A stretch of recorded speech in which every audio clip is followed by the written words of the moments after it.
We're back with Alden Chodash of AldenBoxing.com. This past Saturday, Alden, HBO PPV, it was the Manny Pacquiao show. After a one-sided performance, he stops David Diaz in the 9th round. What's your impressions of Manny's performance?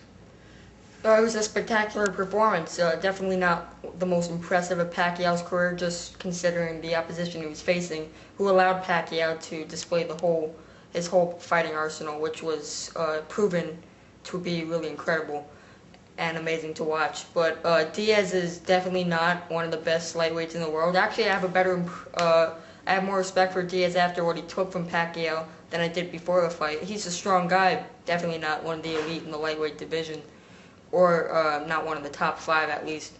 But Pacquiao, I think, is. From what I saw, I think he could handle the best in the lightweight division.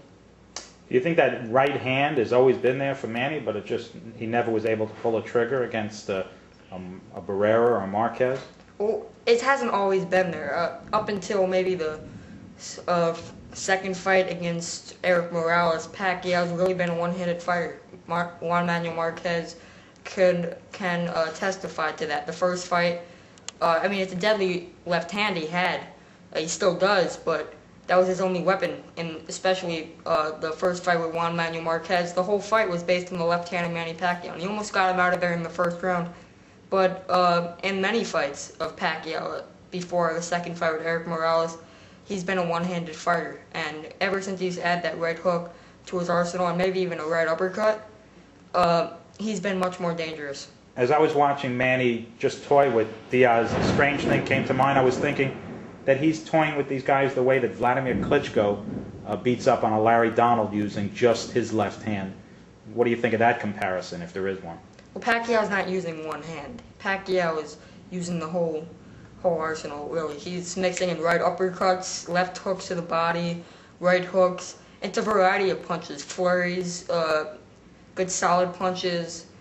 Diaz just couldn't handle it, and I think the hand speed combined with the wide variety of punches makes him the best fighter in the world today. Okay, he clearly passed the test at the 135 division. Do you think he's able to gain 5 pounds and be a factor against Ricky Hatton? Yeah, I think he proved at the 135 division. It's not really a matter of whether he could bring his power up to higher divisions. His speed will overwhelm guys and possibly get him out of there late if it weakens them enough. I think there's no more of a question of whether he could bring his power up or the guys are going to be too strong for him. I think his hand speed is going to make him a factor at any division, maybe up to 140, maybe past 140's an overstatement whether he can hold his own at those weights at welterweight. What do you think at 140 against the elite? At 140, I think he's still dangerous. He's still one of the best in the division. I think he would be inclined to stay at 135. I think he has better matchups. And I think he has more lucrative matches at Such as? 135 who would you like to as see well. him? Well, there's Juan Diaz and Michael Katzias who would make him fight, guys that would come right at him and allow Pacquiao to throw punches and maybe even look impressive. There's Nate Campbell, who's fighting Joan Guzman, both opponents that I'd love to see Pacquiao up against. And there's Julio Diaz, who's probably going to be Pacquiao's next fight, maybe. You think so, huh? I heard something about that. Diaz is a legitimate lightweight contender, has been for a very long time. Okay, what about Edwin Valero? There's talk of that fight happening. I think that'd be one of the easiest fights Pacquiao can take that would still be notable, really. Edwin Valero's just a puncher, and he's so easy to hit, really. Pacquiao would have a field day of punches off Valero, and Valero has somewhat of a suspect chin. He has been down before, been wobbled, especially in the fight with Vicente Mosquera, and Pacquiao would blast him, I think. What about Humberto Soto? There's talk of a Soto-Pacquiao matchup. Yeah, he's a tough guy. Humberto Soto, he's still has some aftermath to settle with Francisco Lorenzo after their disastrous bout, but after he gets through with that, which he definitely should, considering how dominant he was in their first fight before the controversial DQ, Pacquiao-Soto fight would be something to look for. Okay. Well, on the undercard, it was a real good undercard, I thought. Steve Luevano beats Mario Santiago. Do you want to see those guys do it again? Yeah, it's really the most logical step in their career, really. they really have no choice. It's very seldom you see two guys draw without rematching each other immediately after, especially when their bout was as entertaining as Luevino's and Mario Santiago's were. I was surprised that Luevino gave in to the reckless aggression of Mario Santiago and was getting hit as much as he was. But Mario Santiago fought a great fight. He was very determined, and Luevino's experience and all-around class and better boxing skills won him enough to secure a draw. He was very close to losing that fight. Okay, Monty, Two Guns Barrett exposed Ty Field. Do you think Barrett should be David Hayes' first opponent at heavyweight, or has Hay been in heavyweight before? I can't remember. He has, but if Hayes looking for a tune-up, Barrett would be perfect. He's coming off 2 knockouts, one against Cliff Cruiser, who knocked him out, and Ty Field, who's a proven fraud, fluke, whatever you want to call him. He's definitely not one of the elite, not by far. He's very clumsy and awkward, and Monty Barrett just exposed him. And you want to see Monty face David Hay? Would that be a fight? It'd be a good tune-up for David Hay. You don't think Hay should have trouble with that, though? No, I don't. Monty Barrett is not a threat to any of the elite heavyweights. And you consider David Hay an elite heavyweight already? I got to see him against Monty Barrett to make that decision whether I should consider him one of the best in the heavyweight division. Probably he would have to face a better fighter to gain that status.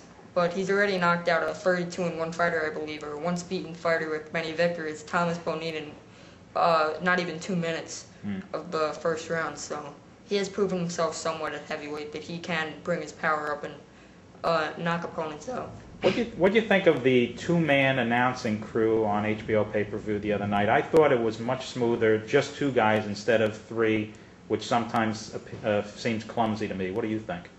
Yeah, it wasn't an HBO decision, probably. It's probably Larry Merchant and Max Callan both couldn't make it for that show.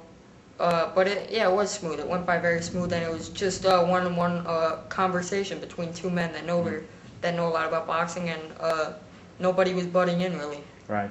And forced to talk, which I think happens a lot of time when you have 3 guys. Yes.